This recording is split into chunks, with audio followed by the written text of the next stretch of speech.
Some prophecies made by Swami Vivekananda. Predictions on India. Swamiji often used to tell his disciples about the past glories of India, but at the same time he said that India in the future would be even greater. One day at the Belur Math he said to them, "Believe me, I have had a vision in which I saw clearly what would happen to India in the coming 4 or 5 centuries." In Kanyakumari he was absorbed in deep meditation for 3 days continuously. There he saw India since Vedic age to next 1,000 years and beyond. The past glory of India brought tears in his eyes. Once in Bodh Gaya, he became emotional having the vision of the glorious Buddhist age of India while being in meditation. On another occasion he made a series of remarkable predictions. In 1897, he said, "India will be free in another 50 years and freedom will come in an unusual way. A great war will flare up within 20 years, and if the Western nations do not give up their stark materialism, another world war is inevitable." In 1897, when even the First World War has not taken place, there was no ray of hope for India to be free within 50 years. So his prediction might have sounded absurd at that time, but after Second World War the British were forced by the circumstances to leave India. So exactly after 50 years India became free. Swamiji also prophesied that India, when independent, will embrace the materialism of the West and attain material prosperity to such an extent that it will surpass its past records in that field. He also foretold that countries such as America would become increasingly spiritual because they will have realized from the height of material prosperity the simple truth that gross materialism cannot give eternal peace. He told a group of foreign journalists in the University of Michigan, "This is your century, but 21st century is India's century. Those barbarians and marauders who conquered us and plundered our country would come back to our country to pay homage to our ancient sages and saints." Predictions on Hinduism. When a group of people asked to Swamiji about future of Hinduism as they were worried about the conversions to Christianity that were happening at that time, he said, "No religion in the world can destroy Hinduism. Soon there is going to be a great spiritual light that will spread throughout the world. That spiritual light will be from Chennai." Swamiji went on to add that Advaita philosophy of our Vedanta would be the religion of all thinking humanity in near future. One of his closest American friends wrote, almost in a mood of prophecy concerning the future character and success of his mission, that he believed in the power of the English to assimilate great ideas, that though the process of assimilation might be slow, it would be all the more sure and abiding. He often spoke of the hold the Vedanta would eventually have in England and believed that the time would come when distinguished ecclesiastics of the Church of England, imbued with the truth and the idealism of the Vedanta, would form a liberal community within the Church itself, supporting the universality of religion, both in vision and in practice. Prediction on Russia. Swami Vivekananda had predicted that the first proletarian revolution will take place in Russia. This seemed to be strange to have at the time. If this prediction was made, for example, in 1890, and after Karl Marx, the chances were bright, where the trade union movement was quite strong. Thus, the probability was higher in Germany. Russia, a country of farmers, and in practice organized no labor movement. Contrary to possibility, as it happened to be prophesied by Swamiji, the revolution took place in Russia. Prediction on Ramakrishna Mission Belur Math.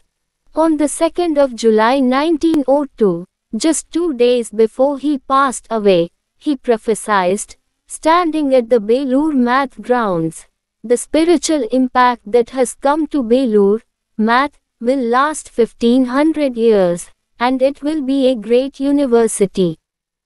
Do not think I imagine it, I see it. Prediction on Japan. His fellow monk Swami Premananda recollected an incident that one day when he and Swamiji was in the Varanasi Math, Swamiji was sitting quietly and suddenly told him, "The pages of next 400 years opened before my eyes just now. You know, the civilization of Japan which is borrowed from the West will not survive for long. But the opium-addicted China which is sleeping now, will arise." Prediction on Chinese invasion, quoted by Mrs. Wright. At the end of August 1893, Swami Vivekananda stayed at Annisquam at the house of Prof. J. H. Wright. So astonishing the sight that Swamiji present in this quiet little New England village that speculations set in at once as to who this majestic and colorful figure might be. From where had he come? At first they decided that he was a Brahmin from India, but his manners did not fully conform to their ideas. It was something that needed explanation, and they unanimously repaired to the cottage after supper, to hear this strange new discourse. "It was the other day," he said, in his musical voice, "only just the other day, not more than 400 years ago." And then followed tales of cruelty and oppression, of a patient race in a suffering people, and of a judgment to come. "Ah, the English," he said, "only just a little while ago they were savages. The vermin crawled on the ladies' bodies, and they scented themselves to disguise the abominable odor of their persons. Most horrible. Even now they are barely emerging from barbarism."